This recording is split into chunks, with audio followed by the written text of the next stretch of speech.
a year, because it establishes that Srila Prabhupada and Srila Bhaktisiddhanta Saraswati did indeed teach the path of spontaneous devotion. So there was some controversy, especially between some of the Radhakund Babajis and Bhaktisiddhanta, that he was only teaching regulated devotional service. That is not the case. And we have a whole chapter in the book dedicated to this topic. And it's basically spoken about in verse 3, and we're just, unfortunately, just going to briefly touch on it tonight. So in one sense, the book being a step-by-step guide, each verse is taking you a step further, but we can also analyze the book as having three main parts. So verses 1 through 3 give you the qualifications for the inner path of attraction to Krishna and Vrindavan. By the way, this is all in the front of the book itself, the summary. Verses 4 to 7 are the elimination of obstacles, going more and more subtle and more deep. And 8 to 11 is how to engage in our eternal spiritual position. Then verse 12 is the benedictory verse.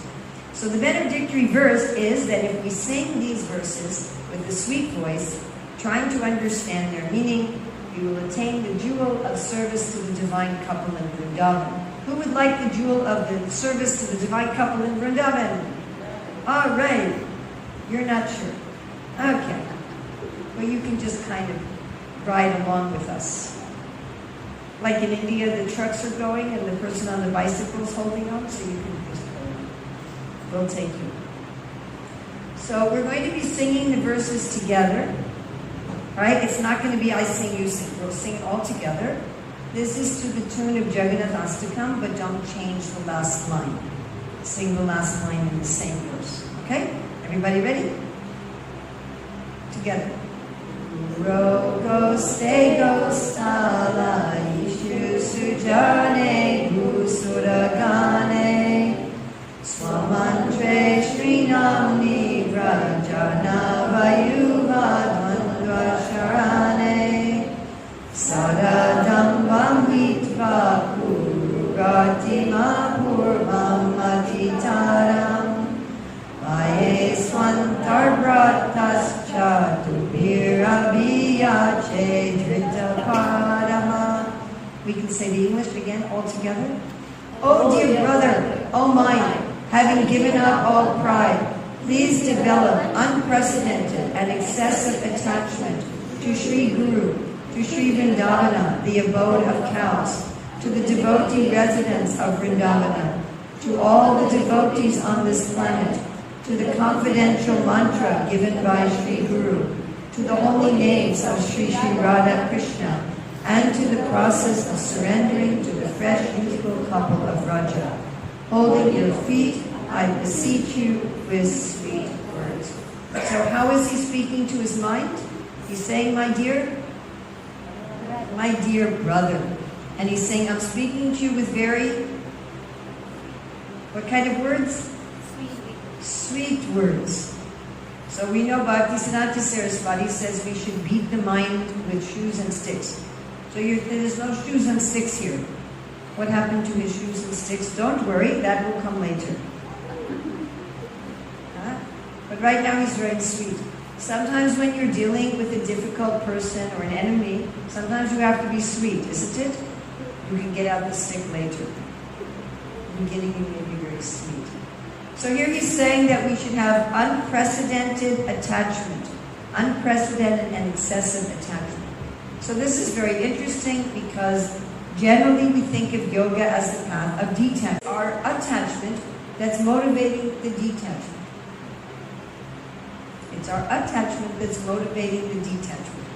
Just like in a marriage, hopefully, we hope husband and wife have attachment to each other. Hopefully. We hope so. And because you're attached to your husband, to your wife, therefore, you will give up things that the other person doesn't like. Isn't that a fact? Yes? Yes? If your wife says, I don't like raisins, then maybe you just won't have any raisins in the house, even if you like raisins. Yes? Correct? So when we're attached to Krishna, when we're attached to Guru, we'll naturally give up things that are hindering that relationship. And this is the unique advantage of Bhakti Yoga over the other forms of yoga. All right, to whom and to what are we supposed to become attached? Well, first of all, to our gurus. In fact, the word guru is the very first word in Manah Siksa, which tells you that Manah Siksa is meant for people who already have some relationship with Guru. Now, I have taught Manah Siksa even to complete non-devotee audiences, but Ragunatha Goswami intended Manah Siksa for the Madhyama Bhaktas, for the middle Bhaktas, because in the very first verse he's telling us to be attached to Guru. This is one has a Guru to whom to be attached. Yes? So this can mean our Diksha Gurus, our Shiksha Gurus. Bhaktivinoda in his commentary says that we should not be attached just to them as a saintly person, but as our very dear friend. So how did Prabhupada sign his letters? Your ever well-wisher. Not a buddy kind of friend. You understand? Not a like, hey buddy kind of friend. A superior friend, but still our well-wisher kind of friend. And then to have exclusive and one-pointed attachment to the divine couple. And I want you to remember this point from verse 1, because we're going to look at it in a little different way in the next verse. But to have exclusive devotion to their lotus feet and to be attached to the process of surrender. To be attached to the process of surrender. We were mentioning the other night that the difficulty in Bhakti Yoga is having to give up our false ego, right? Yes. So that's not such an easy process for a materialistic person. And many times in our Hare Krishna movement, we talk about this process in a negative way. Oh, I gotta surrender. Right? Or when we look at suffering in life, and we'll say, oh, it's our purification, it's our surrender. As if all of our surrender is some kind of suffering. But here Ragunatha Goswami is asking us to have great attachment to the process of surrender. Yes, I get to give up a part of my false ego. Wonderful. To be attached to the holy places, particularly to Vrindavan, but even here we've established Ragunatha. This is also Navadvip, or we have Jagannath who goes to Vrindavan. In our own home, we may have a sacred place, we probably have an altar. That also becomes Vrindavan. So being attached to the place means we take care of it. Yes, our altar in our home should be very clean. The flowers should be fresh. Right? Not that we just use our altar as some place to offer our food and get rid of the karma. But we should have great attachment to a holy place, whether it's in our home or at the temple. So the Sanskrit word for a holy place is tirtha. Tirtha means a crossing place, a place where the river is narrow and you can cross over. You can think of it like a hotspot for your phone, a place where you can get a connection. And when you get in that hotspot, you can talk to someone in another part of the planet. So a tirtha is like that place where you can connect in more depth. I do suggest that you look at some of my classes where I go into this in more depth, how we understand these three classes of devotees. So the topmost class of devotees, as explained in Manah Siksa, is those who live in Vrindavan. This does not mean geography. It means those who live in Vrindavan in their consciousness. So you can be here in Kuala Lumpur, and you can be in Vrindavan, and you can be geographically in Radhakund, and you cannot be in Vrindavan. Bhaktisiddhanta Saraswati said, there are people who appear to be living in Radhakund, but they're actually living in Naragund. They're actually living in hell, because their mentality is demoniac. So it's a question of our consciousness. So these are the topmost devotees, those who are always meditating on Vrindavan, and we should have great love for them. Then we should have great love for the intermediate devotees, who are here defined as those from any tradition, even if they're not mentally living in Vrindavan, but who are totally devoted to loving God. Then we should have great love and attachment for the lowest level of devotees, which here are defined as the Brahmanas who are teaching Varnashram. So most religious people in the world are in this category, most religious leaders. They're teaching just moral principles and moral dharma. Isn't that a fact? Whether in Hinduism, Islam, Christianity, doesn't matter. Generally, they're teaching just be a good, moral, ethical person and pray to God. Am I correct? They're not really teaching to love God for His own sake.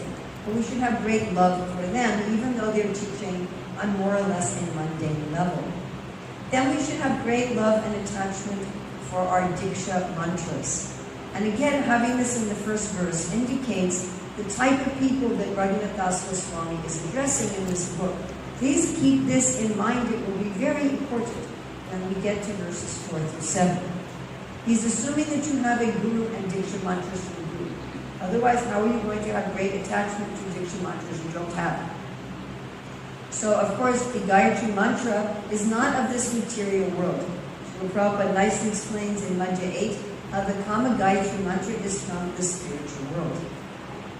And great attachment to these mantras, not chanting them as a ritual, not chanting them mechanically, but with great attention and great meditation. Then he says we should have great attachment for the holy name. And Bhaktivinoda Thakur particularly says that this means the primary names of God. So primary names of God like Krishna, Govinda, Yasodanandana. The secondary names of God are just like Lord or God. Of course, we should love those names as well, but they are names more in relationship to this material world. And the same thing when we are chanting these names, whether in kirtan or in japa, we should chant them with great affection, with attachment beyond what can be seen in this world. So for our book, we commissioned 12 original oil paintings. This is the one we commissioned for this verse. This is Nandagram and was painted according to the descriptions of Ananda Vrindavan Champu. In the back of the book, we have descriptions of each of the paintings and what were the verses or the chapters from Shastras of the Acharyas that inspired those paintings. So this is great love for the holy places. So one may say, well, this is some close-up from the painting. Well, is it enough to have love? So in every religion, people talk about, I have love. I love the prophet. I love Jesus. I love Krishna. Anybody can come and say, I have love. Is that enough? No. One must also make progress on the spiritual path through performance of sadhana. Bhaktivinoda says in his commentary, don't think, well, if I'm lucky, I will attain prema, and if I'm not lucky, I will not. It's up to just the will of God. Yes, it is up to the will of God, but we should also apply ourselves to the process. Therefore, Ragunatha Goswami is saying, have unprecedented love to the process of surrender. Now, there's one more thing that Ragunatha Goswami says in this first verse. Do remember, this is a padati. This is the starting point. This is the verse of qualification. And that is, he says, to always be humble, to completely give up pride. Sada namvan hitva, to give up pride. So you may legitimately ask, if this is a padati, going step by step, and in verse 1 I am told to give up pride, then I have to stop right here, because I have so much pride. How can I read verse 2 if I have to give up mine? So don't worry. You will not have to give up your pride till verse 8. So maybe another hour. So if Ragunatha Goswami is not having us completely give up pride until verse 8, why is he saying this in verse 1? Well, two reasons. First of all, he's letting us know what will be the currency we have to pay. It's like if you are going to go on a toll road. You have any toll roads here? If you're going to go on a toll road, it's nice to know what you have to pay, yeah? Before you get on the road. Otherwise, you may be surprised. You get on the road, they're saying, oh, you have to pay 4.3 ringgits. Right? I didn't bring any ringgits, what will I do? So Ragunatha Goswami is telling us, your ringgits you're going to have to pay is your pride. Be prepared. And we will see as we go through the next few verses, the next 6 verses, each of them we're going to be giving up a subtler and subtler level of pride. So he's telling us this, we should be prepared. Also, from the beginning of Krishna consciousness, as far as we are able, we should give up pride.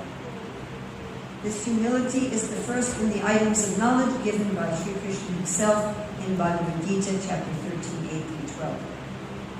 Without humility, can you learn anything? You think you already know, right? You think you already know everything. How will you learn everything? Have you ever tried to give instructions to a proud person? Who has ever tried to instruct a proud person? Am I the only one who's tried to instruct a proud person? Who of you have tried to give instructions to a proud person? Anybody?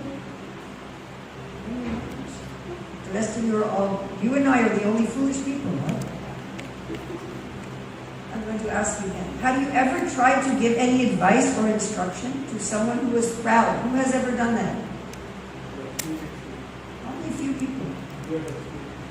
The rest of you just never give anyone any instruction, or you only instruct humble people? You're very intelligent. First you say, let me see if that person is humble. Otherwise I will not say anything. You're very smart. Does it work to instruct? At least you have experience. Does it work when you instruct proud people? No, they get angry, yes? So you also have strength.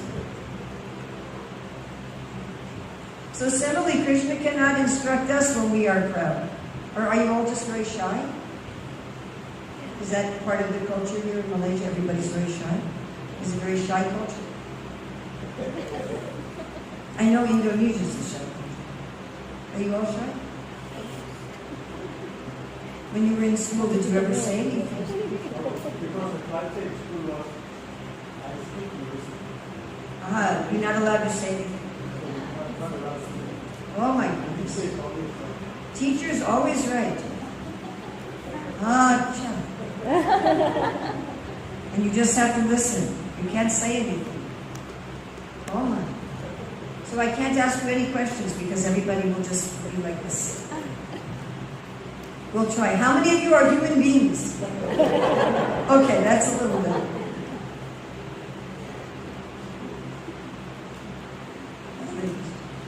All right, so we ready to give up pride? Yes? Should I ask this? How many of you are ready to give up pride? Yes? Some of you are not sure. You are not sure? You can just watch on the side. You'll see how happy the rest of us become.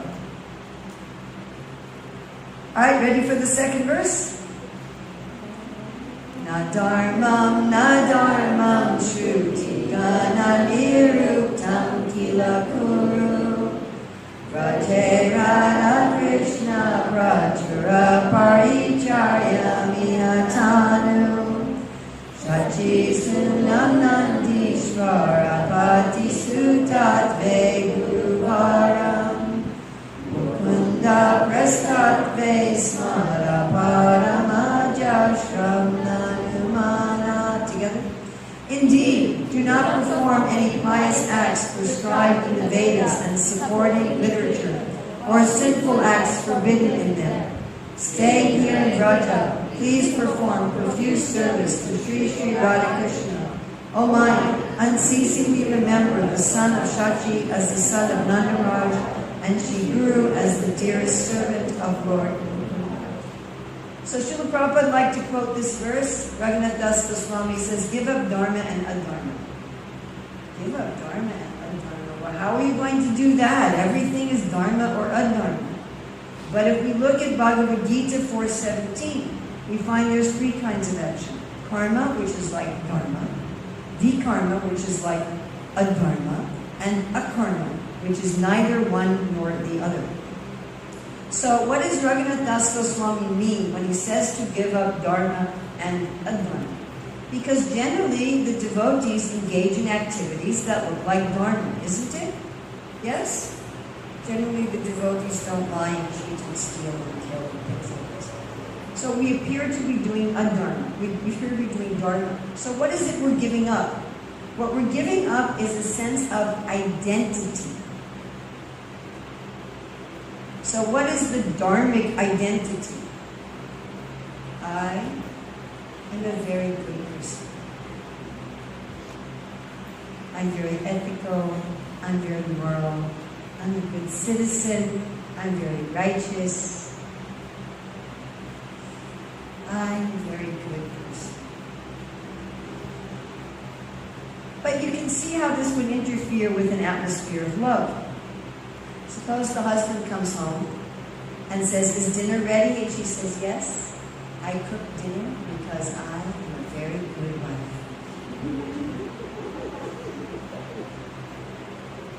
That's not about the loving relationship, is it? Who is it about? Me, right?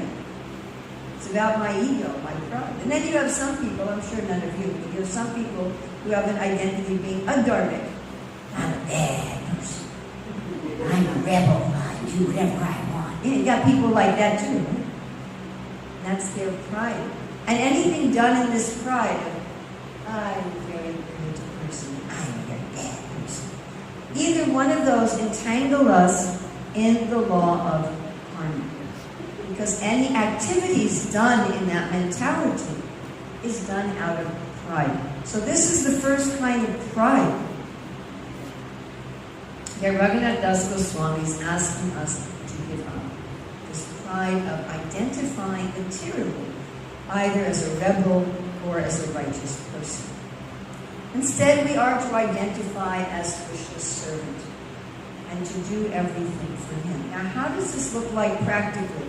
Now, my dear friends, if this is the only thing you remember from tonight's seminar, this one point will change your life. You'll be such a happier and freer person if you just get this one thing. Giving up this dharma and adharma means I stop identifying.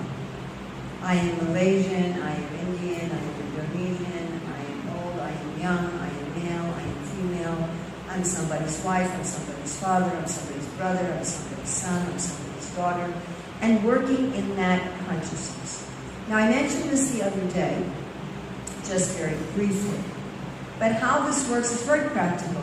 So let's say I'm talking to you, but actually I'm trying to impress you. Right? We've all done this, isn't it? We're dealing with a person, but we know somebody else is watching. And we're not so concerned about pleasing the person we're dealing with, we're concerned about pleasing the other person who's watching. Yes? We've all done this? Yes?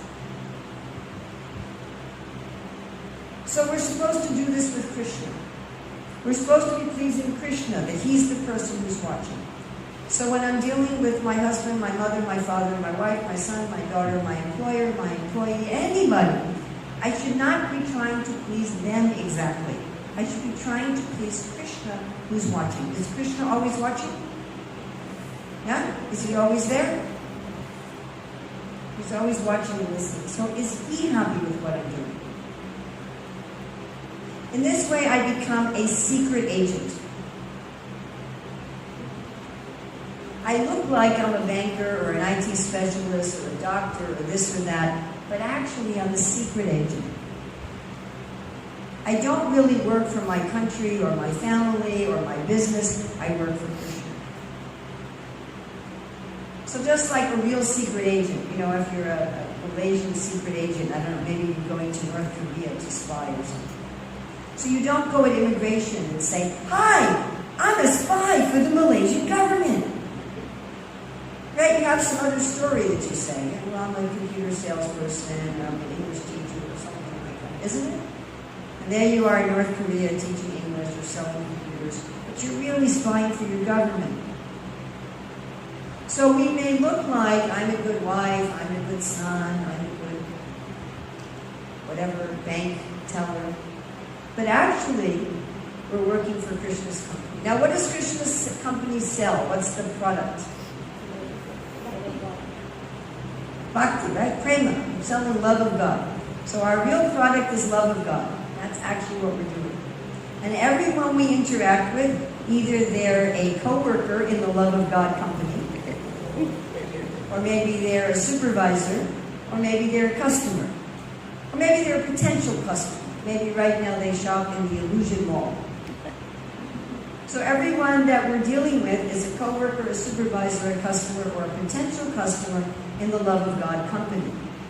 And we should deal with that person to please Krishna, not to please the person directly. When we do that, we give up all dharma and adharma. And everything we do is on the liberated platform, and we've given up a very important element of pride. Now you remember in verse 1, Ragunatha Goswami said to have one pointed attachment for the divine couple. You may say, well, what about Chaitanya Mahaprabhu? Especially Ragunatha Goswami had a very close and intimate relationship with Sri Chaitanya Mahaprabhu. But here he says one should meditate on the son of Mother Sachi as being the same as the son of Nanda Maharaj. I do not know why Ragunatha Goswami picked Lord Chaitanya's mother and Krishna's father, but that's what he did. In other words, when you see Chaitanya Mahaprabhu, you think there is Krishna. Actually, we should think that with all of the incarnations. So in our picture, for this verse, we looked at Krishna, the son of Nanda Maharaj. But in this verse, Ragunatha Goswami also writes about Radharani. So we wanted to have a painting that combined Radharani and Krishna, the son of Nanda Maharaj. And you can read about this painting in the book. And what is the story behind it? It takes place in Mandiravan. Then you may also say, well, if we have one pointed attachment to the divine couple, what is our relationship with Guru? And of course, we learned in the previous verse to have unprecedented attachment to Guru. Here, Ragunatha Goswami is being very specific. We should see Guru as the dearmost friend of Mukunda. Of course, we sing this in the Guru Vastika at Mangalarti, Kintu Prabhurya Priya Evatasya.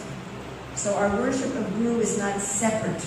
We're worshiping only Krishna, but we also worship Guru because Guru is the most dear to Krishna. We worship Lord Chaitanya because he is Krishna. Okay, ready for the next step in giving up pride? We've given up our material identity. Yes? Yes, now we just work for Krishna's company. Next step. Yadivjer avasam vrajabu visaragam pratijanu Yuvadvanvam tachchet parichari tumarana vilase Swarupam Srirupam Satanami Hatasya Gajamapi Skutam Prena Nityam Smaranam Tadattvam Shinumana.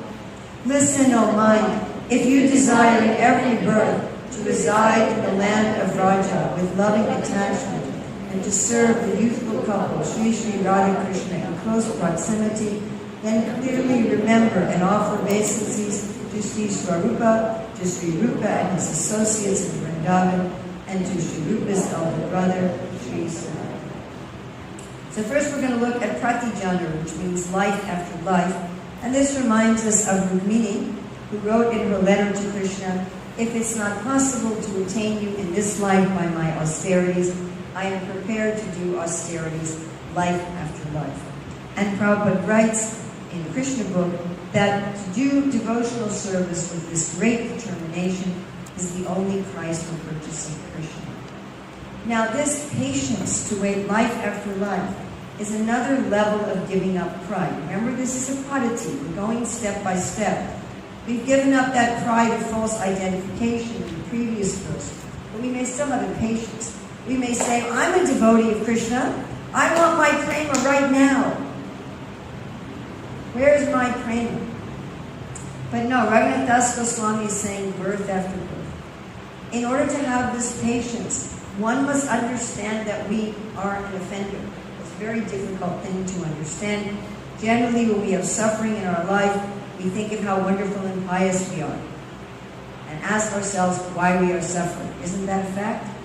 Yes, we have some disease, financial problem, family problem, some desire of ours doesn't get fulfilled, and immediately we say, but I'm a good person.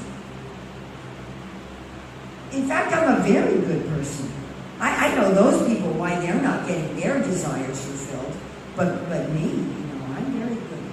So this is a measure of humility that we're willing to be patient. Now, I'd like us to think about this for a minute. So I'm afraid to ask you guys any questions anymore. Nobody ever answers them. But let's try and see if we can be a little bit participatory. How many of you have had someone in your life who insulted or offended you? Who has ever been insulted or offended in their life. Okay. Some of you have really blessed lives. So when someone insults you or offends you, who gets to decide when the relationship is restored, them or you? You get to decide, right? It's the offended party that gets to decide. Now the other person can apologize, they can rectify, but still it's up to you. So it's the same with our relationship with Krishna. We're the offender. He's the offended. So guess who gets to decide when our relationship is restored? He does it. So I can do my sadhana as a measure not of earning my way back to Godhead, but as a way of showing my sincere apology and my sincere desire for that relationship. And my sadhana is my way of expressing my desire for a loving relationship and my true humility at being an offender. If we're honest, we will see that we turn away from Krishna and offend him at least once every day. If we're honest. You see, at least once every day, we do something that is not in the mood of loving surrender to Krishna. For some of us, it may be many, many times a day. Like a devotee asks Prabhupada, why do you sometimes fall into Maya? He says, you're always in Maya. Sometimes you fall into Krishna. So this patience, life after life, or whenever Krishna is willing to let us back in, is a sign of our humility. Just like Sri Chaitanya Mahaprabhu, he was displaying himself as Vishnu and offering benedictions. And the devotee said, what about Mukunda? You haven't given any benedictions to Mukunda. And Mahaprabhu said, I don't know about this Mukunda. He associates with the devotees on Monday and with the Mayavadis on Tuesday. I don't know who he is. So they gave the message to Mukunda. Mukunda said, is there any time I will be able to see the Lord? And Mahaprabhu sent back the message, in 10 million verse you will see me. Now if someone told me I will see Krishna in 10 million verse, I would just give up immediately.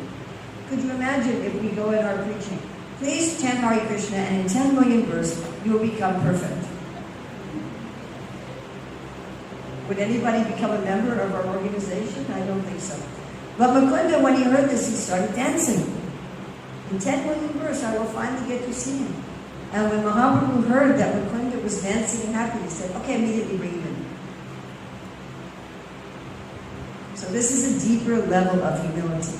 Then in this verse, Ragunatha Goswami says that we should take shelter of Swarup Damodar, Rupa and Sanatan, and we've added Ragunatha Goswami to this picture. And here we're showing their books are full of the jewels of bhakti. These are jewels coming out of their books. One of my granddaughters, when she saw this drawing, she says, Grandma, won't that hurt your head when the jewels all fall? So why particularly Swarup Damodar?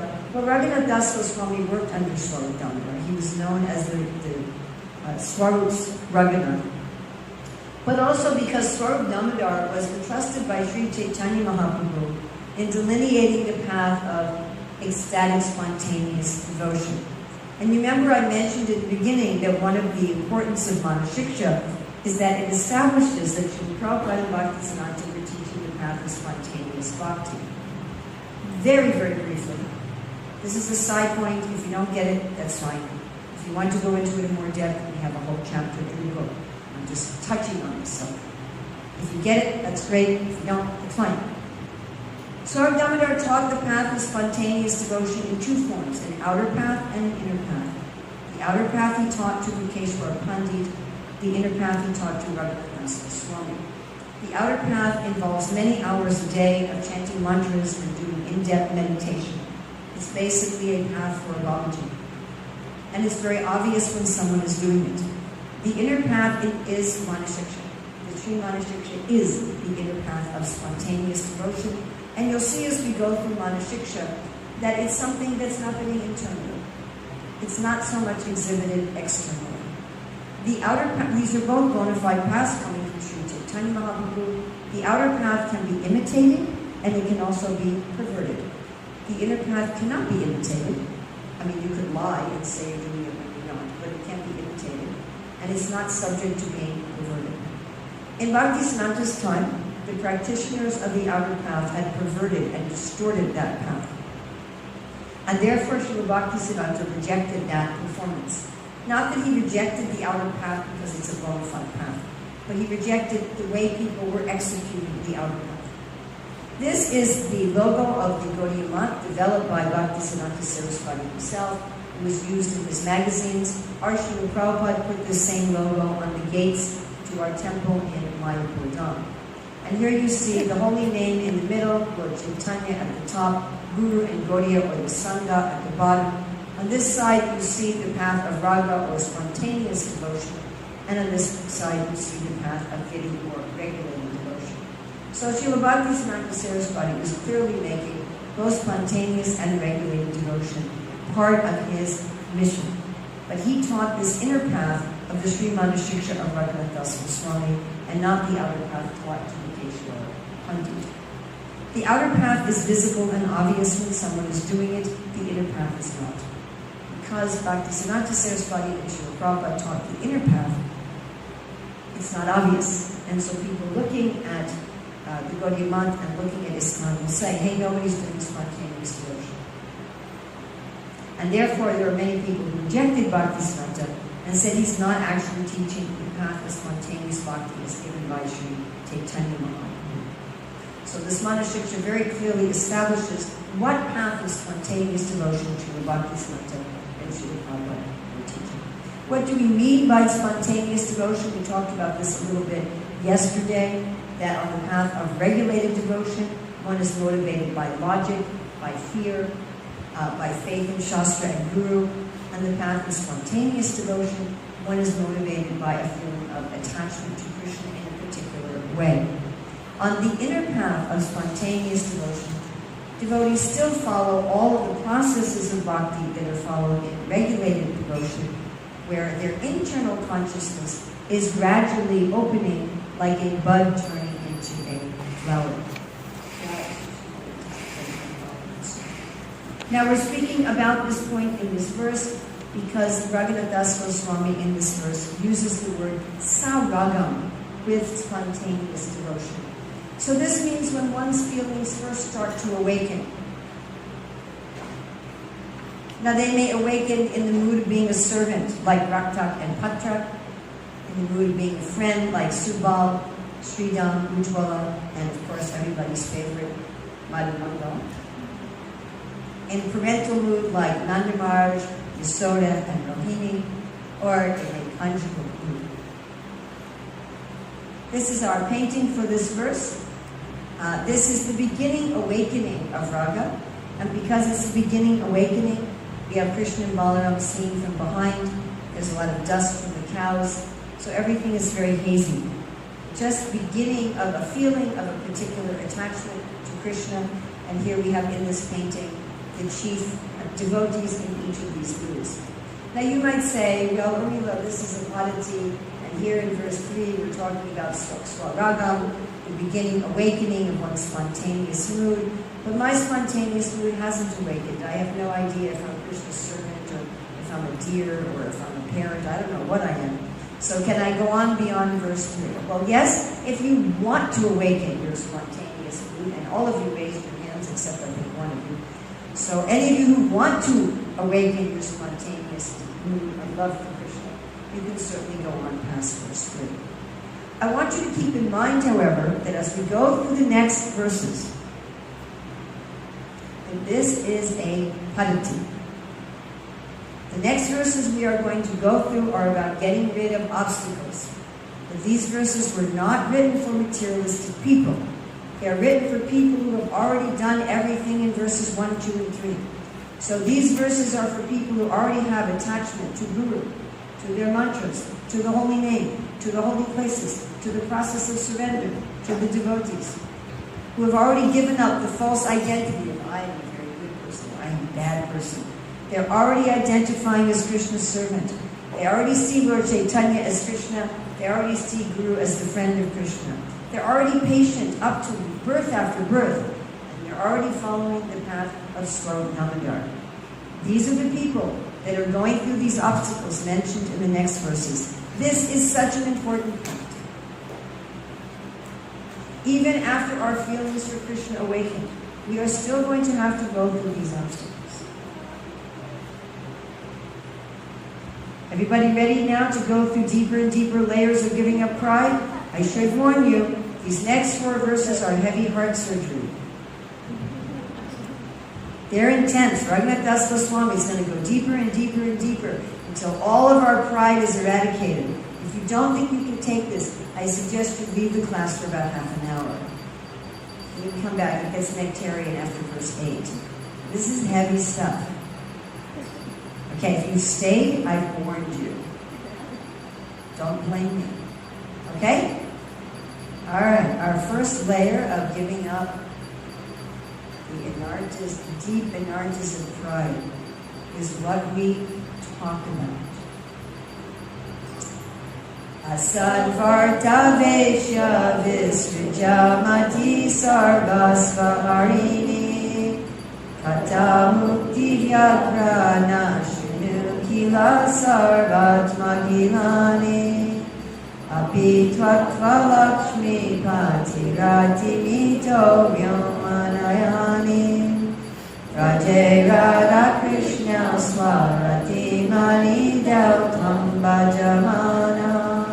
O mind, abandon the prostitute of mundane talks who plunders all intelligence. Do not listen at all to the stories of the timeless named Mukti, liberation, who devours all souls. Moreover, also give up attachment to the husband of Lakshmi, Sri Narayana, who only leads one to Vaikuntha. Instead, here in Vraja, serve Sri Sri Radha Krishna, who give one the jewel of their own love. This is about pride in sound. As we know, the whole world was created by sound, the whole cosmos. What was that sound? Yes. And Prabhupada explains in the 3rd canto that just like the universe was created by sound, we have each created our own life through sound. The body we have now, our family, our life, the good things, the bad things, it was all created by sound. What we talk about, what we hear. Sound gradually becomes all of the gross and subtle elements. If we talk about mundane things, of course we have to be practical. You know, did you put petrol in the car? And can you buy some carrots at the shop? And obviously, we need to speak like that. But if we're speaking about mundane things all the time, we're always hearing mundane things, television, movies, mundane music, sports, politics, what to speak of criticizing devotees. Ragunatha Goswami has a very heavy metaphor here. He says it will be like a prostitute. So what does a prostitute do? She promises love and pleasure, but what does she really want? Only your money. So these mundane talks may look very attractive, but actually they steal our spiritual wealth.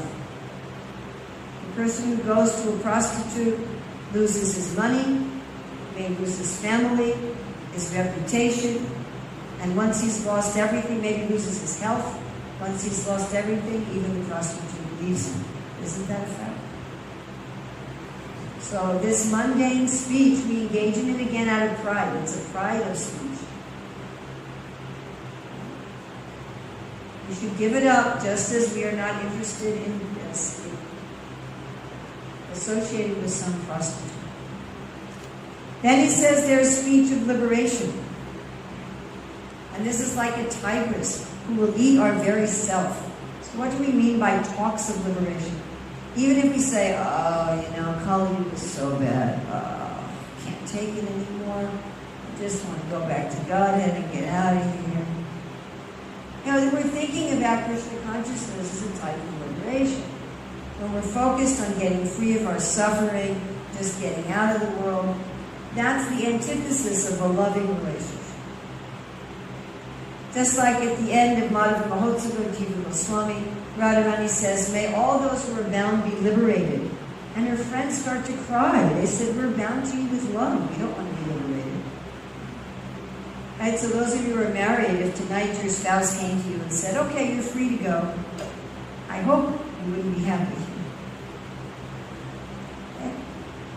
When we love someone, we bind ourselves to them. Isn't it? Even in the marriage ceremony, we take the cloth and we bind someone. We voluntarily give up our freedom when we love somebody. If I'm going to Krishna and saying, give me freedom, give me freedom, give me freedom. Of course, we can't really love Krishna unless we're liberated, and love for Krishna liberates us. But if that's our motive for dealing with Krishna, love is not possible. And our very self, which is a loving servant, becomes devoured by this tigress. Bhaktivinoda Thakur said it's like a prisoner who thinks he'll get free by committing suicide.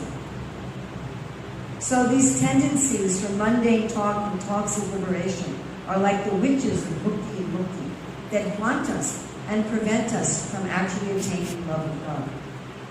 Then Ragunatha Goswami says, give up our rati for Lakshmipati. So it's interesting that he calls Narayan Lakshmipati. So I have a friend who told me, oh, Urmila, I like to have rich friends. I said, why is that? He says, well, when my rich friend goes on his yacht, I also get to go. So the residents of Vaikuntha, very nicely explained by Sanatana Goswami, they have some attachment to enjoying Krishna's opulences with Krishna.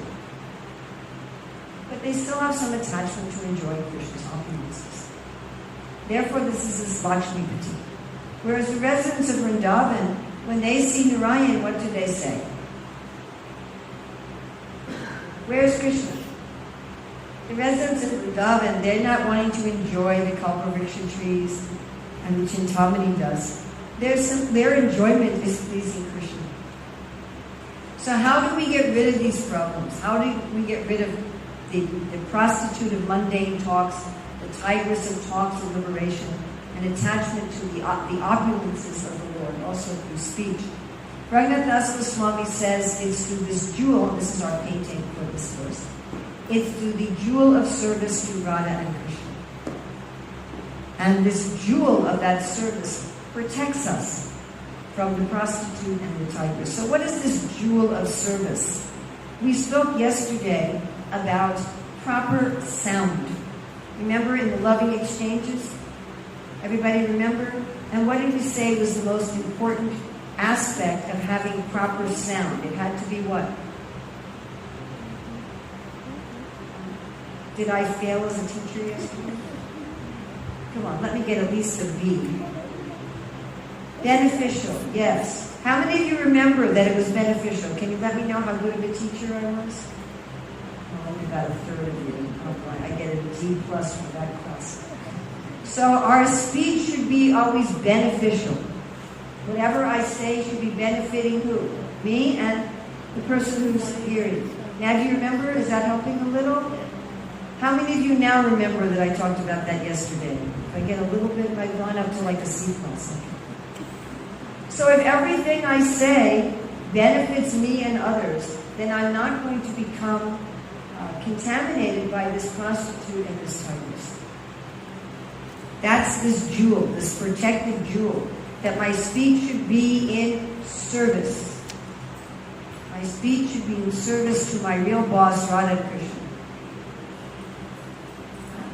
Then I can never be allured by the prostitute and the tigress. All right, now we have conquered sound in speech. Speech is the most gross level of pride because it's obvious to others. If I'm speaking about mundane things and liberation and myself, everybody knows, yeah? It's very obvious. It's the most obvious level of pride. Now we're going to go to a more subtle level of pride. Ready?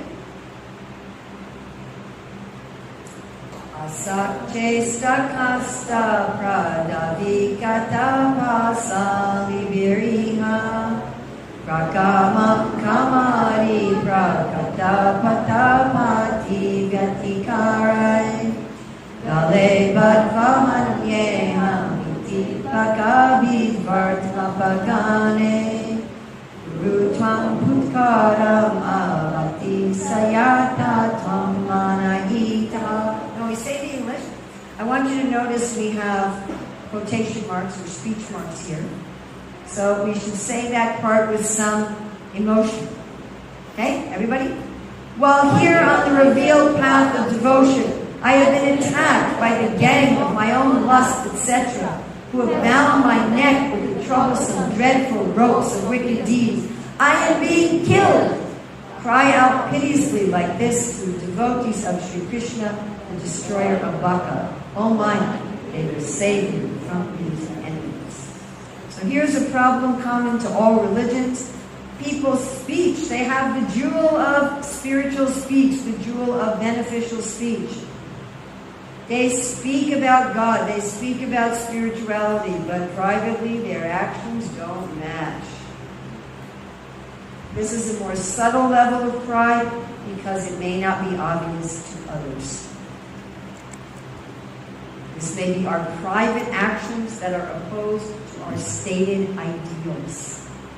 Ragunatha Goswami says these are like highway robbers, thieves on the shining path. So do you have highway robbers here in this country? Not so much. Not so much. They do in South Africa.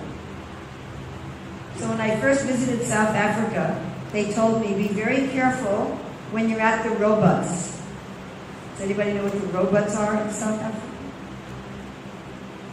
I was thinking of the robots. It's the traffic lights. They call them robots. So why, when you're at the robots, you have to be careful because there's highway robbers, and they'll come and they'll steal your car, and they may kill you. Right? No one devotee, her son was killed at a traffic light by one of these robbers. So they'll take your car, they'll take your wallet, and then you take your very life. Some places in Vrindavan we have this problem. They don't drive on this road at night because of the highway robbers. So who are these robbers? And I hope the men will excuse me that my artist decided to portray all of them as male. Lust, anger, envy, greed, illusion, which includes fear, and madness. Now, these highway robbers, they have ropes, and if you look carefully at these ropes, you'll see that they're made up of actions. Those of you who have the book, you can see clearly in your book. These are the actions, again, that are opposed to our ideals. We say, I believe this, we say I want to do this, but the actions are different. And these actions have bound us around the neck, like this. We're like a dog on a leash. It's basically like this, I know I shouldn't watch that, and we're watching. I know I shouldn't eat that, and we're doing it. I know I shouldn't do that, and we're doing it. We're like a dog, right? No, I don't want to go there. And so Krishna talks about this problem in the Bhagavad Gita, the 3rd chapter, when Arjuna says, why am I forced to do things that I know are wrong? And Krishna says, same thing, it's your own lust. So this is a little secret that what's forcing us is our own lust, our own anger, our own fear, our own illusion.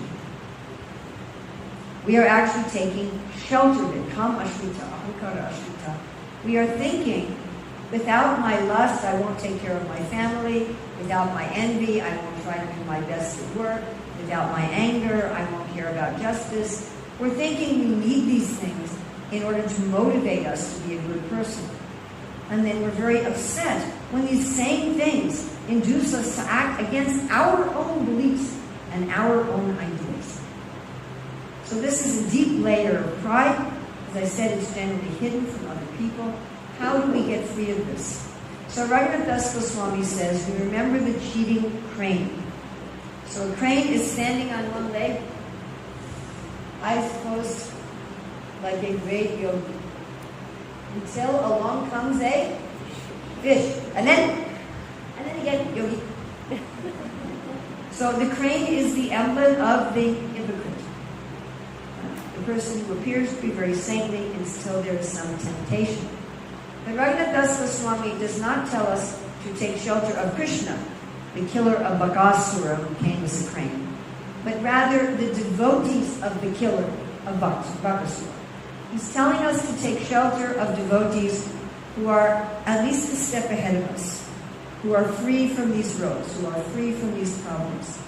Bhaktivinoda in his commentary, and this is our painting for this verse, mentions Arjuna, Bhishma, and Narada as our protectors.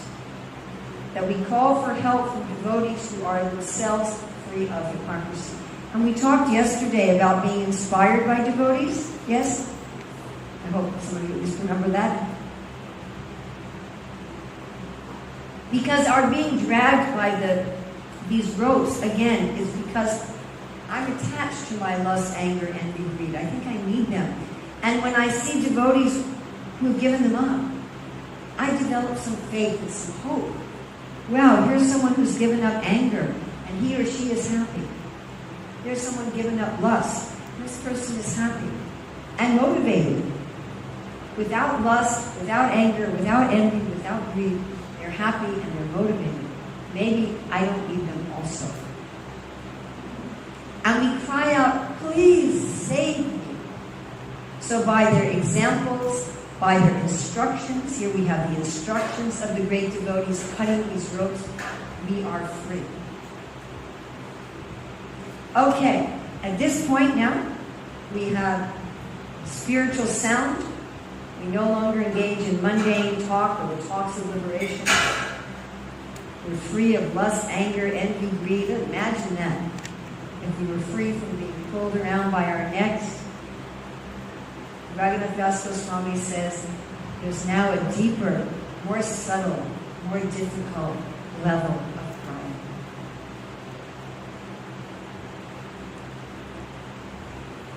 This is everyone's favorite verse, by the way.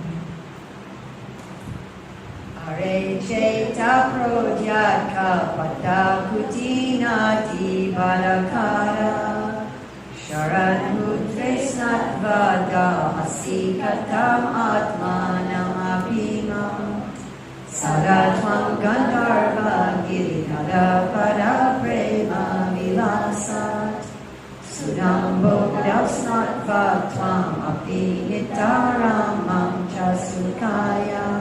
O ruffian mind, why do you burn yourself and me, the soul, by bathing in the trickling urine of the great donkey of full-blown hypocrisy and duplicity?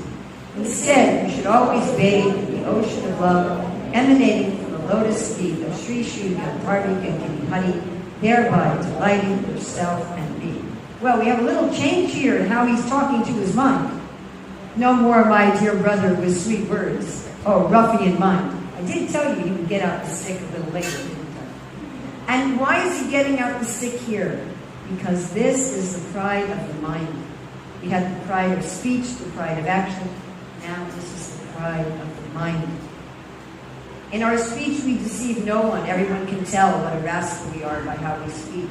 In our actions, we may be deceiving others. We speak very nicely, privately. We have so many problems. But here with our mind, we deceive ourselves. This is the mind's hypocrisy that deceives ourselves. This is a subtle, insidious, and very difficult form of pride. On the gross level, Bhaktivinoda says, lust, anger, greed, illusion, fear are dead by the side of the shining path. And we're thinking, I have the jewel of spiritual sound, and my actions are all I don't do anything wrong. I am in bhakti and I am getting clean. And Ragunatha Goswami says, you better look up and see what is your shower. You may be bathing in the urine of a very big dog. Now, what is the symptom of this problem? The symptom, Ragunatha Goswami says, is burning. If we speak about Krishna and our actions are pukka, but our mind is not full of peace and joy, then we have this problem. I don't have time tonight to tell you my own donkey urine story. You'll have to find it on one of my videos where I teach this class in several parts. But if we feel we have a fire inside, I spoke to a devotee recently who said to me, Urmila, I am a volcano. If we think we have some fire inside, we feel this burning instead of peace and joy and equilibrium, then we have this problem. But this problem masquerades as bhakti. We think it's a fire of dedication, we think it's a fire of righteousness, we think it's a fire of enthusiasm, but it's not. It's donkey urine. Bhaktivinoda is going to give us some examples of this donkey urine for 3 categories of devotees, but I would say that his examples can apply equally to everyone. So his first category is the Swanista Sadhaka. These are people who are not renunciates. They're married, but they don't work in the world. They're working full-time in bhakti. So he says they can bathe in donkey urine when in the name of service, they're actually engaging in sense gratification. So they're justifying their sense gratification by calling it service. Also, when they serve rich materialists instead of humble Vaishnavas. And this can be institutionalized, right? Somebody rich and famous comes to the temple and we give them garlands and sweets, and the humble devotees come and no one says Hari Bol. It's actually quite a pervasive problem. When they want to accumulate wealth and opulence, using twisted logic instead of Shastra just to win arguments. This is also a serious and pervasive problem. By the way, babies are welcome. Time to go to sleep? Oh, okay. Hare Krishna. So we see this problem also in ISKCON, people who stay in the brahmachari ashram way too long just for prestige. Yes? Then we have the Padanista Sadhaka. These are the householders who earn their money in the world in some jobs and business. He says they bathe in donkey urine when they pretend to be very strict but have all kinds of private attachments. Or when they prefer the company of non-devotees. Here we have the karmis, the jnanis, and the yogis. And the devotees just like, someone has a business, well, I don't want to hire devotees, they're too much trouble. They take off from Ragunatha Goswami's appearance day, and they go to India for 2 months every year, rather hire non-devotees. That's this problem. Then we have the Nirapeksha Sadhaka. This is the brahmacharis, vanaprasthas, and sannyasis. They bathe in donkey urine when they think that just because they're renounced, therefore they're more advanced. And we also, I'm sorry to say, actually encourage this mentality in our movement, thinking that only the sannyasis can be gurus, or if you're a sannyasi or brahmachari, you're automatically more advanced. Frankly, there are many pure devotees in our movement who are householders with jobs. When the renunciates mistreat the householders, thinking them lesser. And we also see this, mistreatment of families, mistreatment of women, mistreatment of children. It used to be a serious problem in the 70s, but it's still going on to some extent. When renunciates accumulate more than they need for their service. In the name of preaching, just trying to attract the opposite sex. This is a big problem in every religion, and we've seen this many, many times in our Hare Krishna movement. Being negligent in your sadhana in order to get money from materialistic persons. This can also be institutionalized. We need to raise money for the new temple, so, you don't have any time to read, you don't have any time to, whatever. Just hurry up with your rounds and get out the door and go collect money. Meditating on materialistic things while engaged in sadhana, so that's like Hare Krishna, Hare Krishna, Hare Krishna, I need some more money in my bank account, Hare Krishna, there's a very pretty girl. This is a very interesting one. This is a subtle problem. We had to illustrate it in a gross way, but it's actually a subtle problem. And this is thinking that Krishna consciousness is about appearances rather than substance. So you're neglecting your internal cultivation, but you look really good. The way you dress, the way you act, and you think that it's all about that. Then this is an interesting one. You see that there's a box in the front? Yes? Can anyone tell me what's in the box? Hearts. Many times people think it's cookies or sweets. So this is just, I'm not going to get my emotions involved in my Krishna consciousness. I'm just going to stay on the philosophical, logical level. I'm not going to be emotional. I just met a very senior devotee actually who had this problem. So this is thinking, I'm a very advanced devotee because I'm not emotional. The bhakti is all about connecting emotionally with Krishna. So these are ways in which we fool ourselves. In each of these instances, the devotees involved are thinking they're doing something Krishna conscious, or they're doing something for service, whereas actually there's another motive. So Ragunatha Goswami says the cure is to bathe your mind in the ocean of love. So what does this mean? He says, bathe your mind in the ocean of love. This is our painting for this verse. At the feet of Gandharvika Giri Hari. So my dear friends, if your mind is not always full of peace and joy, if you feel a burning in your mind, and you know you have this problem, you will not be able to solve this problem by asking your mind what the problem is, because your mind has created the problem. And your mind has created this problem to deceive you. And therefore, if you ask your mind what the problem is, your mind will send you someplace else. So if you say to your mind, how am I deceiving myself? The mind will say, look over there. And it's not over there. Introspection will not do it. It will not do it. Your mind will fool you. So how do we bathe in this ocean of love?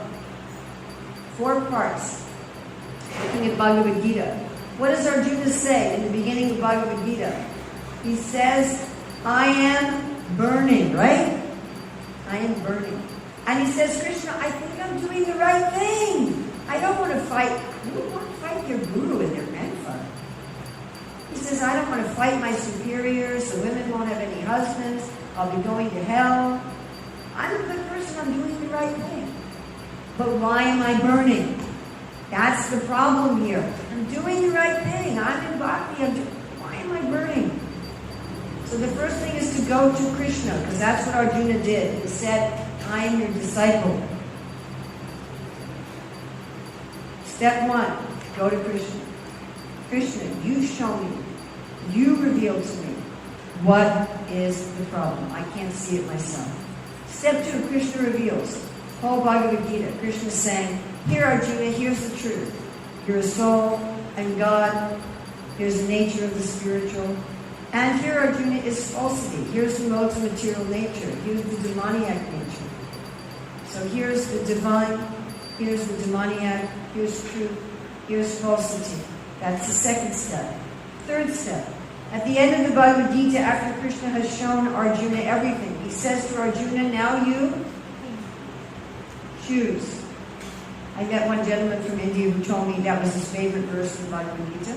He said, yes, I follow this every day, where Krishna says, now you do whatever you like. So the third step is we have to choose. This is not an easy step, my dear friends. Krishna reveals to us what is truth and what is false, what is light, what is darkness. And we are afraid to choose light. Like Arjuna was afraid. He said, if I choose you, Krishna, so many terrible things will happen.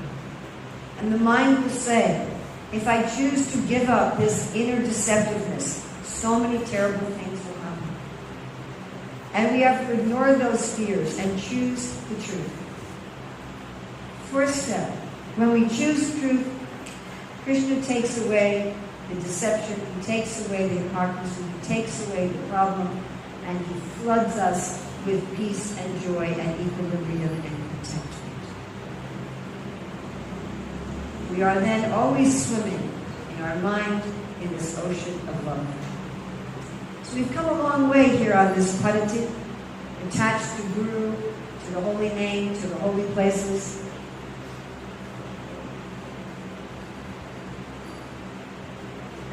We've given up identification as a very good person or a very bad person. We identify as Krishna's servant. We're patient life after life.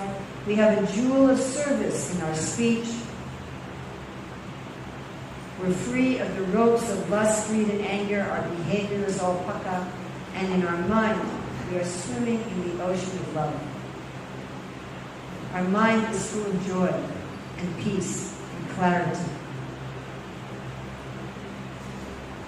I think we're at the end.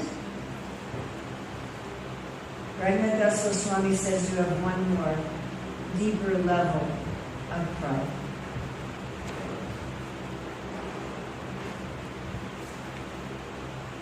Pratistat Adrista Swavacharamani Me Vidinatet Katam Sadhu Prema Spirshati Sutir Etananumana Sadatvam Sevasva Prabhudaita Samantamatunam Yatatam Nishkasya Twaritam Ihatam Veshayati Sam. As long as the unchaste, dog-eating woman of desire for prestige dances in my heart, how can a chaste and pure lady of love for Krishna touch it? Therefore, O mind, you should always serve the incomparable, beloved devotee commander of Krishna's army, who will immediately throw out the unchaste woman and establish the pure lady of love. So we have this jewel of transcendental sound. Our actions are all paka. My mind is bathed in the ocean of love. And we think, there's a party going on in my heart. Ragunatha Goswami says, you better look at that party and see what's being served at the feast, because it might be a dead dog. We don't have any problem with dead dogs. We have a problem with wanting to eat them. This dead dog represents the desire for prestige.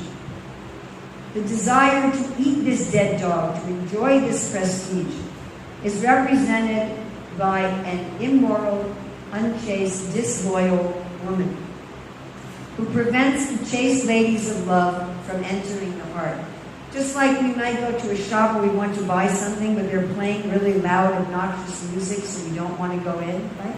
Whatever happens to you. So these chaste ladies of love, they want to enter the heart. After all, our minds swimming in the ocean of love. They want to enter, but as long as this disloyal, dog-eating woman is dancing there, they won't come in. Why is she disloyal? Because we want praise. We will not stay with someone who corrects us. We'll immediately reject them and go to someone who praises us. In his commentary, Bhaktivinoda says that this wild lady has a lover, and his name is Deceit. Because when we want to be honored, we will not be honest. We will always try to show ourselves as better than we really are. Please keep in mind this is a padati. We're talking about a problem of people whose minds are swimming in the ocean of love. We're not talking about some Joe out on the street. We just recently heard from a devotee how one very elevated devotee in our movement didn't want to admit that he made a mistake because then people wouldn't respect him. That's this problem.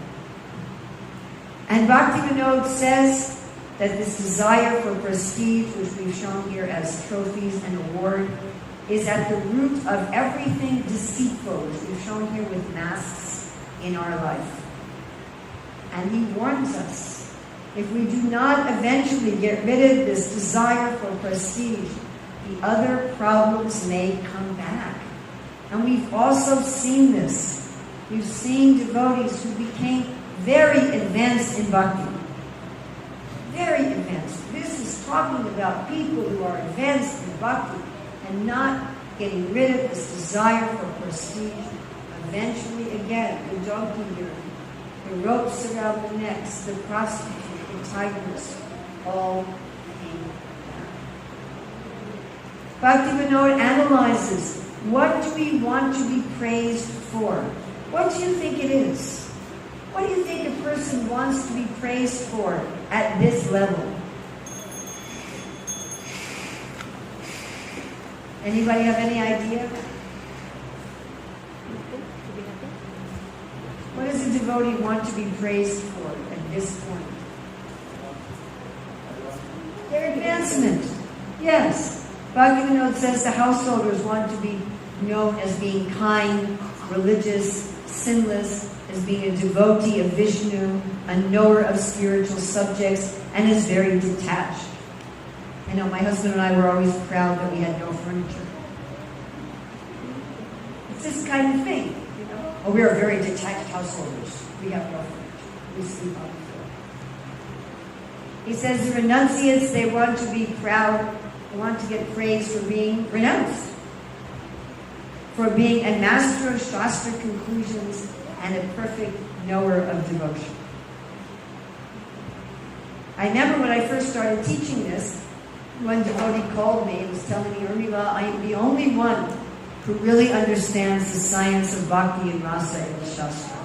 I was like, wow, that's the dead dog. What is our cure for this problem? Ragunatha Goswami says that we must serve the Senapati, we must serve the great generals in Krishna's army. That only the greatest generals in Krishna's army can throw out this desire for prestige. At which point, Krishna cleanses the heart.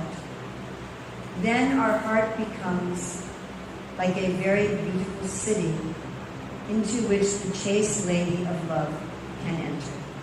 What do you think? Does that sound nice? Would you like to have the chaste ladies of love in your heart? So how does this work? Well, again, what is it we want prestige for? We want to be known as a saint. So rather than being known as a saint, we serve the saints.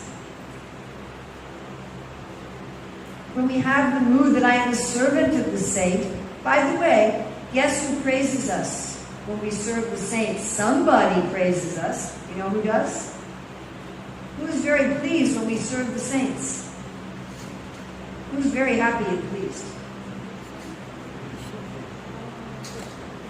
Krishna.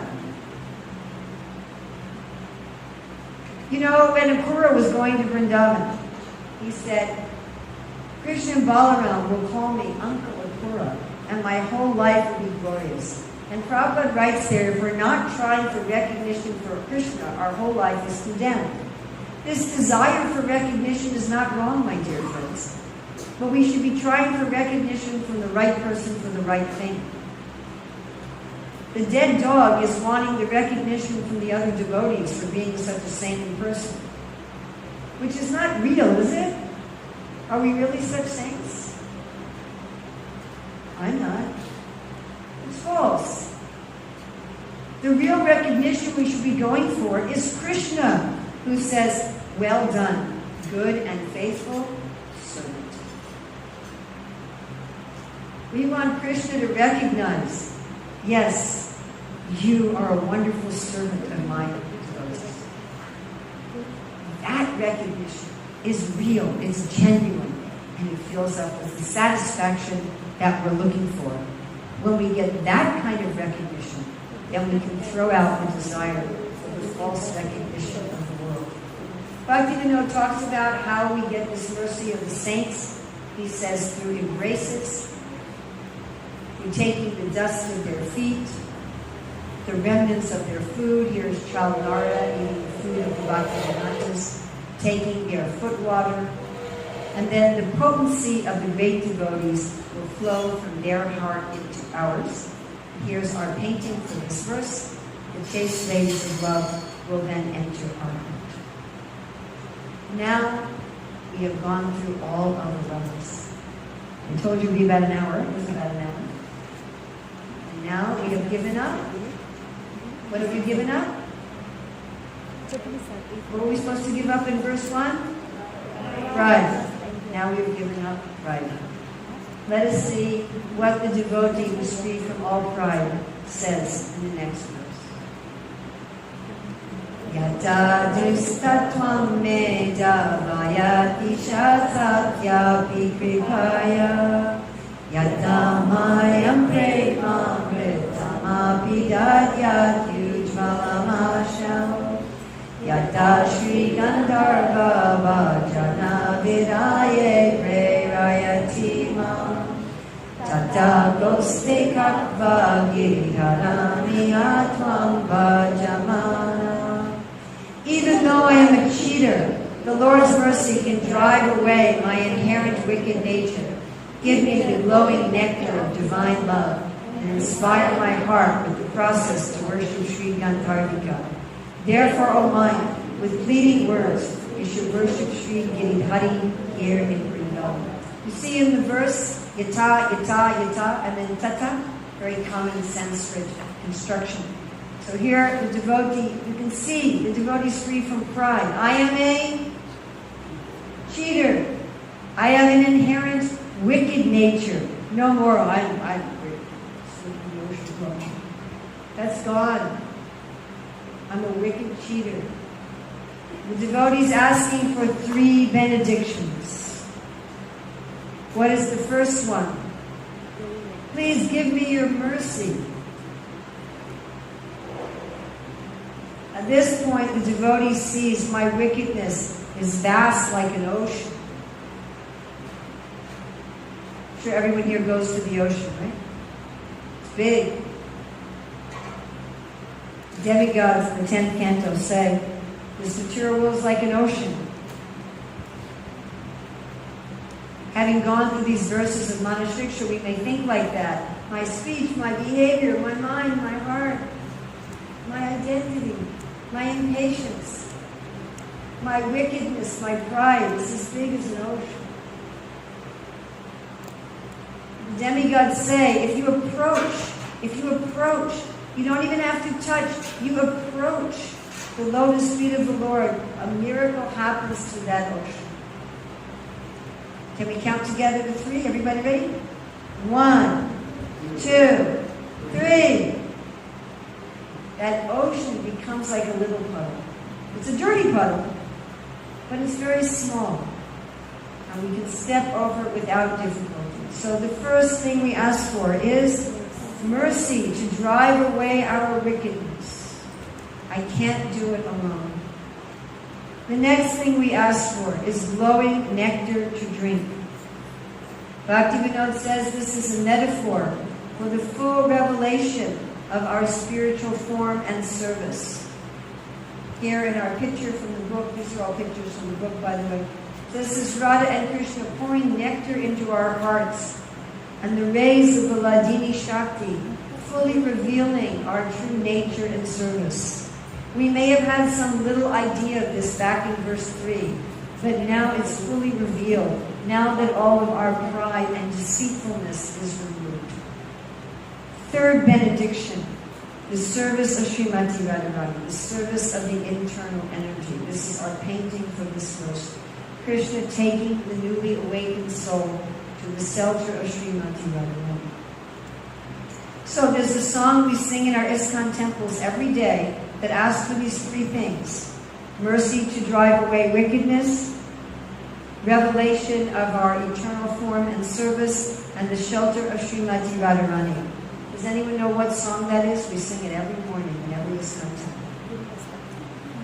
Huh? Tulsi Arti, that was very good. If I have more time, we do a whole exercise on it. Bhaktivinoda has some nice prayers to Srimati Radharani in this verse. O Devi Gandharva, falling on the ground like a rod, I, a distressed soul, ask you to count me as one of your near and dear ones. When will I dress you in a cloud-colored sari? When will I be able to massage the feet of Radha and Krishna? And I will take shelter of you by taking shelter of your devotees. Now, one important thing about Manah Siksa, although it's a padati, every step of Manah Siksa can also be done even by the new devotees. Tulsi Artik is sung by the new devotees too, right? We don't say, excuse me, have you gone through all the first 7 verses of Manah Siksa? Otherwise, you're not allowed to sing this song. So, one of the things I really like about this inner path of spontaneous devotion is, although it is a step-by-step plan, and although one will not be singing those verses at a deep, heartfelt level until one has gone through all those other 7 steps, Even someone who's come to the temple for the very first time can say those prayers to Tulsi Devi and ask for those 3 benedictions. Now, as we go through the remaining verses of Manah Siksa, please keep this in mind. That on the one hand, Ragunatha Goswami is writing this to people who've gone through all these steps and are now at a very high level of devotion. On the other hand, they can be applied even by people like me today. Okay, so after getting those 3 benedictions, what will one do? So first he's going to talk about what one will do mentally and then physically. This is mentally. Mahisha natatve vraja vipina chandram vrajavane swarintam natatve taratula sakitve tulalitam vishakam shishali vitarana gurutve priyasaro Girindra Chakrikshala Ratidatre Smaramana. O mind, meditate on Krishna, the moon of the Vrindavan forest, as the Lord of my leader, Sri Radhika. Meditate on Sri Radhika as his most dear object of love. Meditate on Sri Lalita as her incomparable friend. Meditate on Sri Vishaka as the foremost guru, distributing the teachings of love. And meditate on Radhakund and Govardhan as givers of the sight and love of Sri Sri Radha. So there's our painting for this verse. This is particularly Ragunatha Das Goswami's meditation. He's a Manjari Gopi of Srimati Radharani. So he's meditating on Radha Krishna, Lalita Vishaka, Radhakund, and Govardhan. So if a person had awakened in parental ras, do you think they'd be meditating on this? No. So for those who awaken to a different relationship with Krishna, this verse acts as a template for their own meditation. Now, of course, again, even beginners go to Krishna Balaram temple. There's Radha, Krishna, Lalita, and Vishaka. I think everybody here goes to Mayapur. So there you also see all these personalities. And we don't say to people, don't look at Lalita Vishaka until you're good. But here Ragunatha Das Goswami is meditating on them in his moon of the Manjari Gopi. Krishna as the moon of the Vrindavan forest. So Krishna is the moon of the Vrindavan forest and the Lord of Radharani, our leader. So this is especially Ragunatha Das Goswami's mood. He's more attached to Radha than to Krishna. He sees Radharani as his leader. And to Radharani, Krishna's dearmost object of love. Bhakti Vinod says, "O Radha, this servant of yours has fallen into the depths of the ocean of miseries. Please rescue her in the boat of your strong mercy." To Vishaka, the guru, who's teaching the arts of love. Now that's interesting because in many of the Goswami's literatures, we find that Lalita is presented as the guru, not Vishaka. But of course, in the mood of Ramananda Roy, Vishaka does act as the guru of Sri Chaitanya Mahaprabhu, who is Radha Krishna. But Bhakti Vinod in his commentary has prayers to each of these personalities in this verse. His prayers to Vishaka are in her form as the Yamuna. And he says, "May Yamuna Devi, the daughter of the lotus-friendly sun god, always purify me. She saves one from entering the abode of her brother, who is Yamaraj." So here's Yamuna and Yamaraj, the beautiful Yamuna river. He says to meditate on Lalita as the confidential friend. So in the spiritual world, we have also our friends, our family. He says to meditate on Radhakund as giving the vision and the love of the divine couple. Radhakund Shamakund ki. And as Govardhan, of course, everyone in all relationships worships Govardhan, which also gives us the sight and the love of the divine couple. Okay, now Ragunatha Das Goswami said to meditate on Krishna as the moon of the Vrindavan forest and the Lord of his leader Radharani. Radharani as Krishna's dearmost object of love. Vishaka as the guru. Lalita as the friend. Radhakund and Govardhan as giving the vision and sight of the divine couple. So of those 2 places and 4 persons, to whom do you think Ragunatha Das Goswami is the most attached? To Radharani. So now he's going to have a verse just about Srimati Radharani. Ratin Gori Lilea Pitapati Sundarya Kiranai Sachi Lakshmi Satya Paribhavati Sobhagya Valanai Patiskarais Chandra Valimukanavina Rajasati Shipatya Radhyatam Halidayitaradam Bhajamana.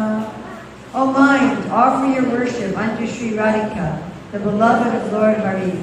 She outshines Rati, the wife of Kamadeva, Gauri, the wife of Lord Shiva, and Lila, the potency of Lord Vishnu, by the effulgence of her beauty. She defeats Shachi, the wife of Indra, Lakshmi, and Satya, Krishna's wife, by the waves of her good fortune. She defeats the pride of the newly married gopis of Vraja, headed by Chandravali, through her power to control Krishna. So, of course, Radha and Krishna are the same person.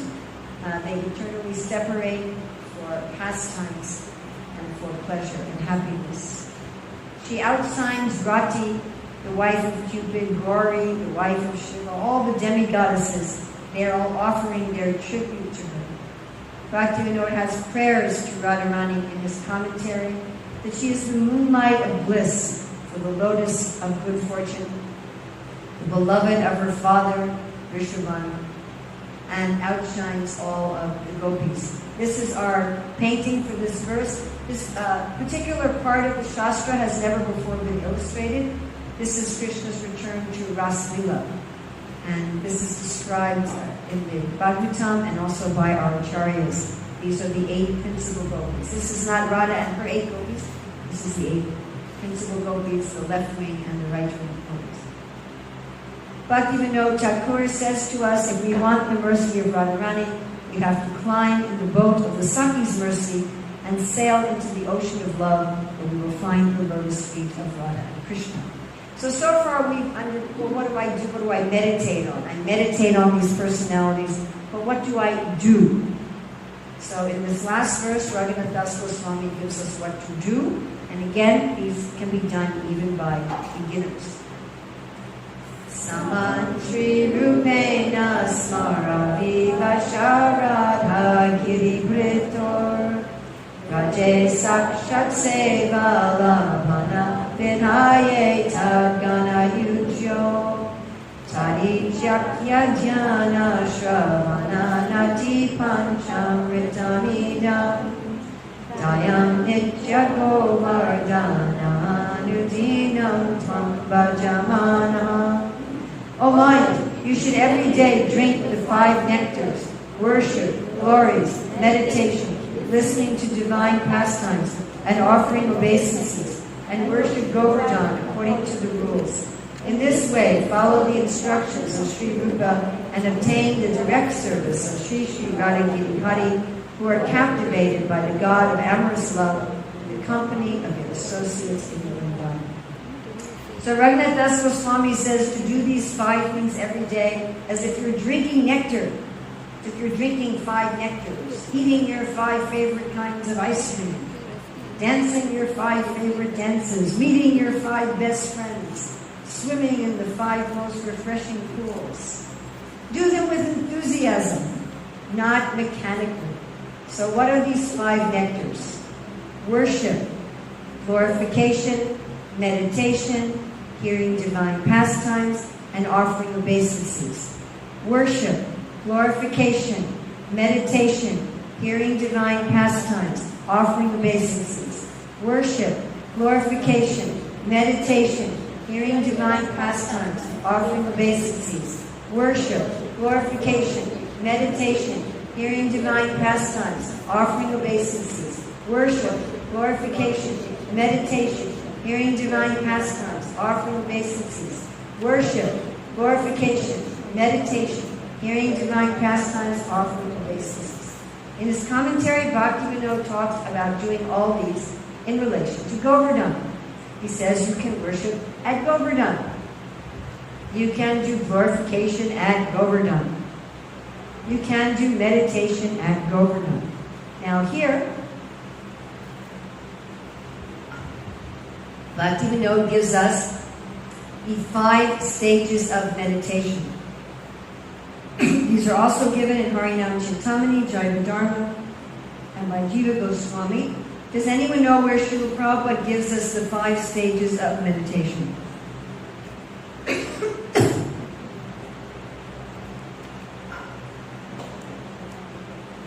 Where does Srila Prabhupada give us the 5 stages of meditation?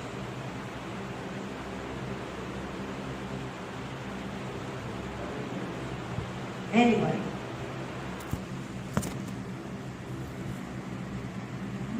Nectar of Instruction, Text 8 Purport. That's your home fund assignment. All right, now I'm only going to go through this briefly. My apologies that it is brief. Again, if you want to go into this in more depth, we have a book, and I also have online many classes where I go into it in more depth. I'm going to go into this using my own metaphor.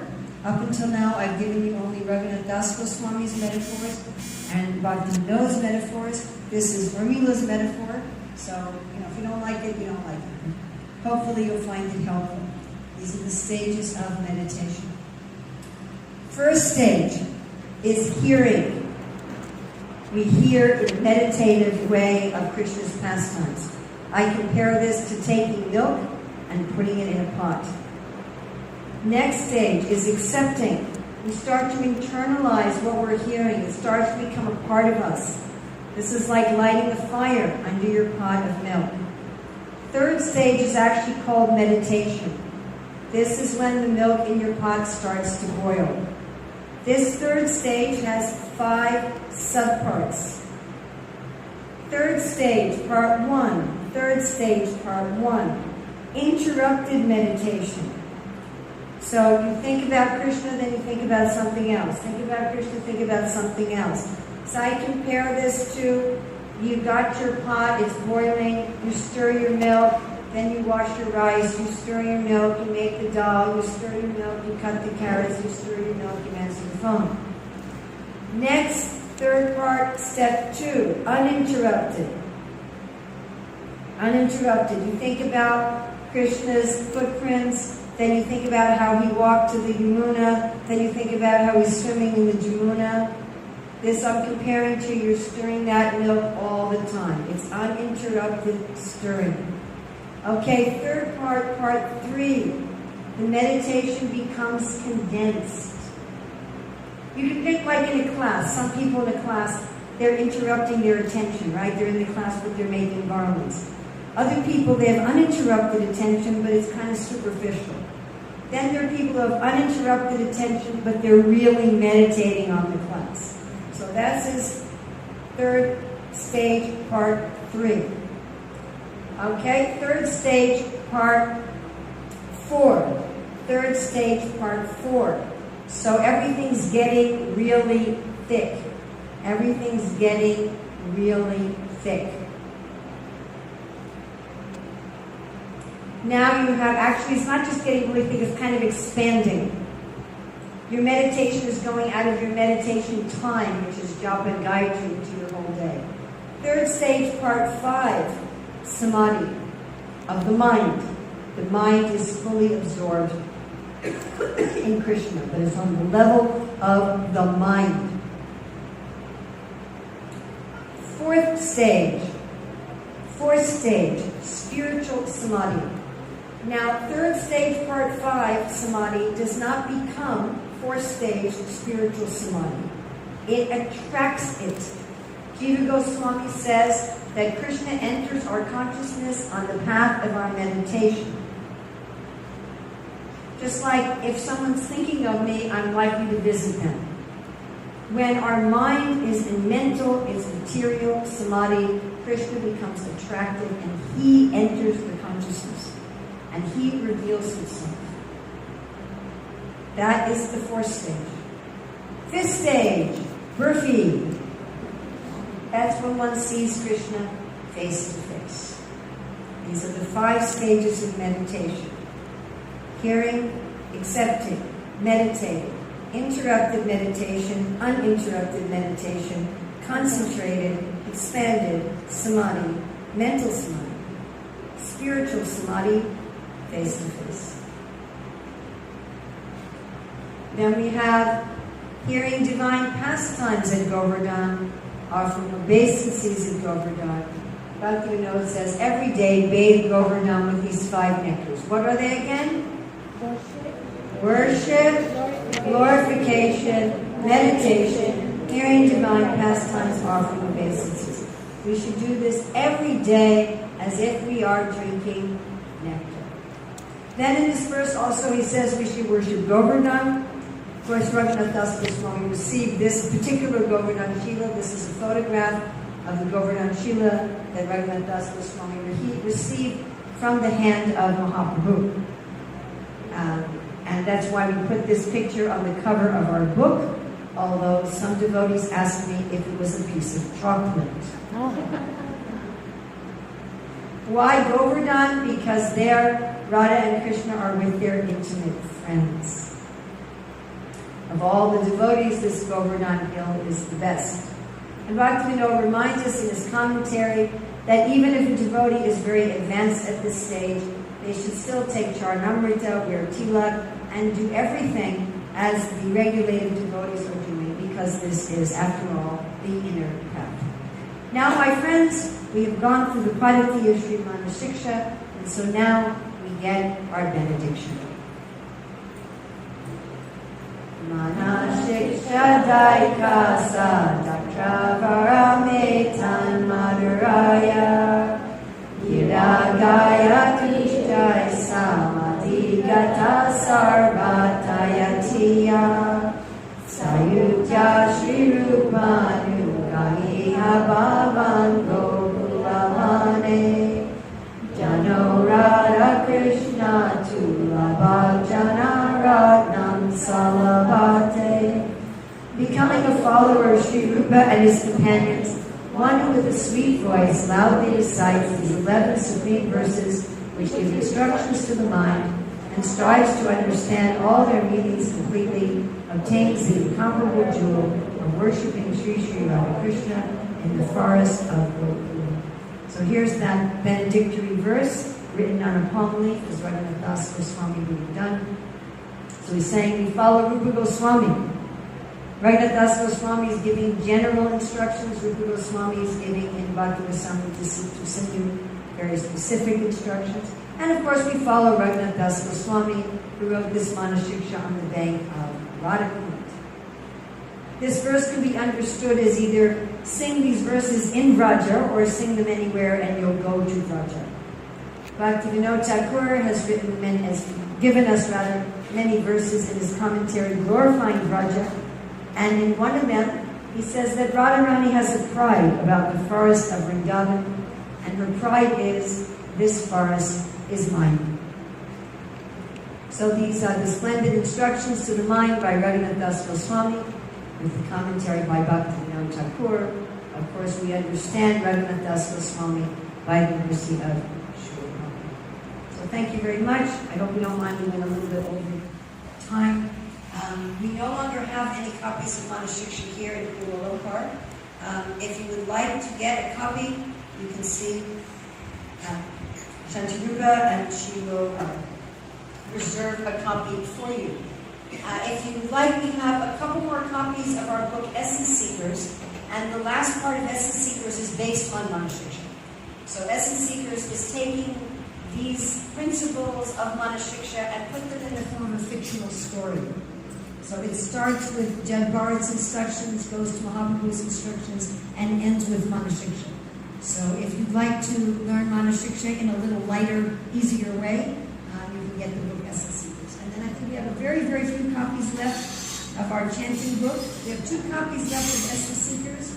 You could also order more copies from Shanti Rupa. And we have a very few copies left of the chanting book. This is my last night here. So if you'd like to order some of the books that we've run out of, or if you'd like to get the last 2 copies of the chanting book,